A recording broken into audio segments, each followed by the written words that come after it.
Hey, so in this video I wanted to go over the solutions to the worksheet that we did in class as practice for the upcoming test. So in the first problem right here, again, for a lot of the basic stoichiometry problems, you can start off by writing these 5 relationships. Again, as you get better with stoichiometry problems, you don't have to write them all down, but sometimes it helps to see them so that you can know what your options are for putting into a crossbar. Okay, so in this one we're going from calcium, from H3PO4 to calcium hydroxide. So that's going between these two things on the left. So these are the 2 relationships you can write for calcium hydroxide. One just states, how many particles or how many units a mole is. The other one says if you had a mole of calcium hydroxide, how much it would weigh. These are the 2 relationships you can do for phosphoric acid, and this is the mole-to-mole ratio that you can do, and that's where those numbers come from, the coefficients in the balanced reaction. So this is the crossbar. So starting off with what the problem provides you with right here, we can convert grams into moles using this relationship, which is right here. And then we can use the mole-to-mole relationship to get us to moles of calcium hydroxide. All right, so if we put all this into our calculator, we get this number right here. And notice, just doing this significant figure analysis, this has 2 sig figs, this has infinite, these right here both have infinite, this has 4. So this would be what governs the number of sig figs. You round it to 2 sig figs, so this would be your answer. All right, in the next problem, again, same reaction, but we're starting off with 67,230 grams of calcium hydroxide. We can, and again, we're using all these same relationships here. The one additional relationship is the one that we get from the density, which is right here, and this is what that relationship would look like.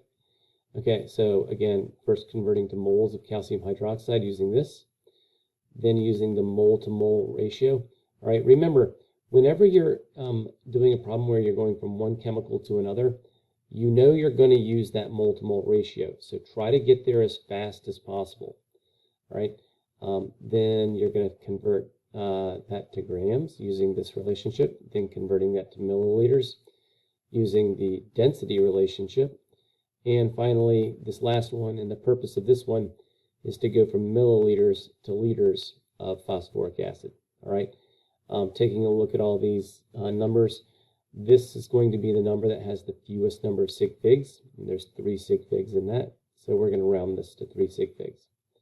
All right, the last one is just a 1-step crossbar. It already gives you your amount in moles of H3PO4. We're going to moles of this. That just requires one of those relationships. All right, so again, this just points out the big differences you can have in a stoichiometry problem, where you can have as many as up to 5 relationships that are needed to solve a problem, but it can be as few as just 1 relationship. All right, just depends on how simple it is. So on the back side, these are some theoretical yield and percent yield problems. So it says you mix 14.1 grams of calcium hydroxide with 6.82 milliliters of H3PO4. All right, so again, first thing that we have to do is figure out how many moles of each of our chemicals that would be. All right, so this one is given to you in grams. That's a 1-step process to get to moles of calcium hydroxide. This would be 2 steps because you start with milliliters of H3PO4. So you would have this. All right, we then need to figure out how many reaction equivalents that would be. All right, so dividing calcium hydroxide by the 3, which comes from the balanced reaction right there. Phosphoric acid, we're going to divide that by 2. So these are our reaction equivalents. This, therefore, is going to be our limiting reagent. All right, so if you're doing this problem, you might want to just cross off this one right here because that is our excess reagent. All right, so starting from this number of moles of calcium hydroxide, right? And remember, start this from the number of moles of calcium hydroxide, not from the number of reaction equivalents, all right? we're going to use the mole-to-mole ratio between that and calcium phosphate, all right, which is this relationship here to this relationship right here. All right, that's where this comes from.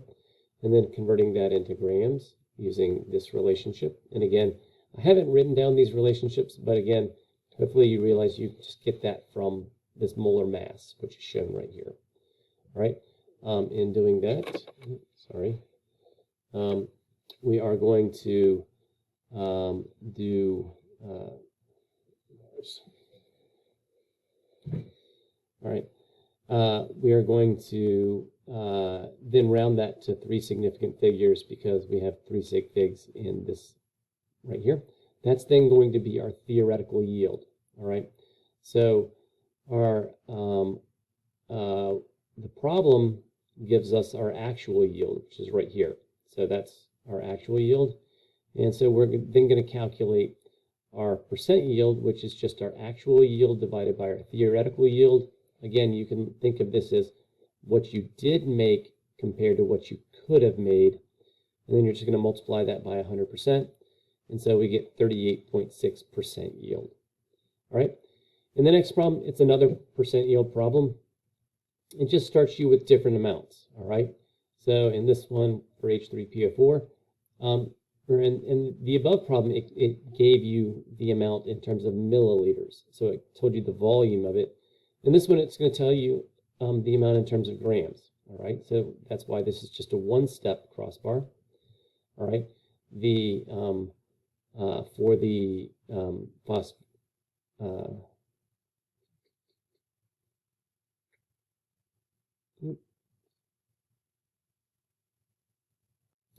sorry about that. So the amount of calcium hydroxide is actually given to you directly in the problem. All right. So remember, the whole point in setting up these crossbars here is to get to moles. All right. Sorry, to get to moles of your reagents here. Actually, that should say moles of H3PO4. But if the problem actually provides that information for you, you don't need to do any additional work. All right. So we still do need to divide by the reaction coefficients to get reaction equivalence. And you can see here that this would be our limiting reagent. All right. So because that is our limiting reagent, we're going to use this number of moles of H3PO4, which is our limiting reagent, and then to do a crossbar where we're going to get to grams of water. All right. So the first thing that we do is we apply the mole-to-mole ratio, which you can see here and here. That's where those numbers come from.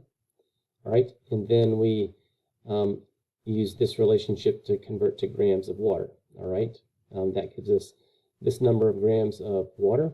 That is going to be our theoretical yield. And so we're just going to do percent yield, you just do your actual yield, which is this right here. That is provided in the problem right here. We divide that by the theoretical yield, which we calculated, and we're going to get 1.9%. All right, so that's it for this video.